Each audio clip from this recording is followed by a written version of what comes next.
নেদারল্যান্ডসের বিপক্ষে পরপর 2 ম্যাচ জিতে সিরিজ নিশ্চিত করল বাংলাদেশ। পাশাপাশি এবার আইসিসির কাছ থেকে পেতে যাচ্ছে বড় সুখবর।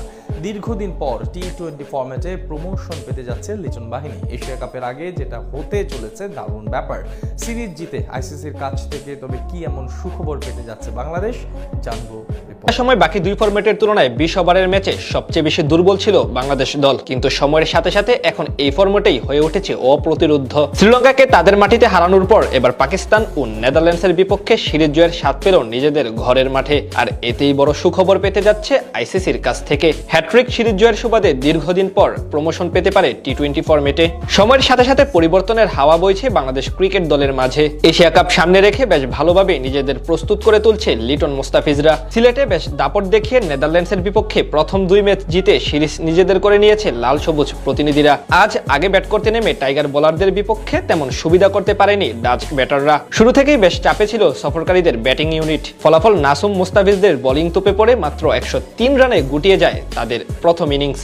জবাব দিতে নেমে ব্যাট হাতে দারুণ দৃঢ়তা দেখায় টাইগার টপ অর্ডার ব্যাটাররা। পারভেজ হোসেন ইমন 23 রানে বিদায় নিল। বড় কোনো বিপদ আসতে দেননি তানজিদ তামিম এবং লিটন কুমার দাস। তামিমের 54 রানের অপরাজিত ইনিংসে সহজে টপকে যায় নির্ধারিত লক্ষ্য। আর এই ম্যাচ জিতেই সুখবর পেতে যাচ্ছে আইসিসির কাছ থেকে।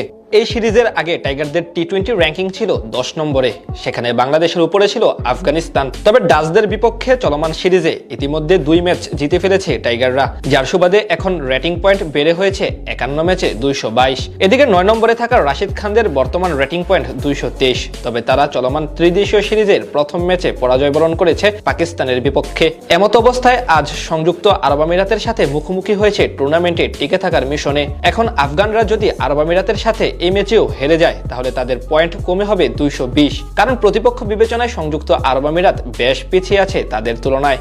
অর্থাৎ নেদারল্যান্ডসের বিপক্ষে আজ জিতে কাজটা অর্ধেক সম্পূর্ণ করে রেখেছে বাংলাদেশ ক্রিকেট দল। বাকি অর্ধেকের জন্য চেয়ে থাকতে হচ্ছে আফগানিস্তানের দিকে। আপাতত খানিক সময়ের জন্য টি-20 ফরম্যাটের র্যাঙ্কিংয়ে 9 নম্বরে ওঠার সুযোগ পেয়েছে টাইগাররা। তবে রাশিদ খানরা যদি রাতের ম্যাচেও হেরে যায় তাহলেই হবে বাজিমাত। যদিও সম্ভাবনা এখানেই পুরোপুরি শেষ হয়ে যাচ্ছে না, কারণ লিটনরা যদি নেদারল্যান্ডসকে হোয়াইট ওয়াশ করতে পারে তাহলে আরও একটু আগাবে। বিপরীতে আফগানরা যদি তাদের পরের ম্যাচে আবারও পাকিস্তানের সঙ্গে হেরে যায় তাহলে বাংলাদেশের সুযোগ থাকছে 9 নম্বরে ওঠার। এশিয়া কাপের আগে যেটা বাস্তব হলে দারুণ ব্যাপার হবে টাইগারদের জন্য। বর্তমানে আইসিসির টি-20 র্যাঙ্কিংয়ে 1 নম্বরে আছে বিশ্ব চ্যাম্পিয়ন ভারত, 2 নম্বরে আছে অস্ট্রেলিয়া, এদিক থেকে 8 নম্বরে আছে পাকিস্তান ক্রিকেট দল। টি-20-র মতো ওয়ানডে ও টেস্ট ফরম্যাটেও টাইগারদের অবস্থান যথাক্রমে 10 ও 9 নম্বরে। তবে সেখান থেকে এখন ধীরে ধীরে উপরে ওঠার সুযোগ আসছে।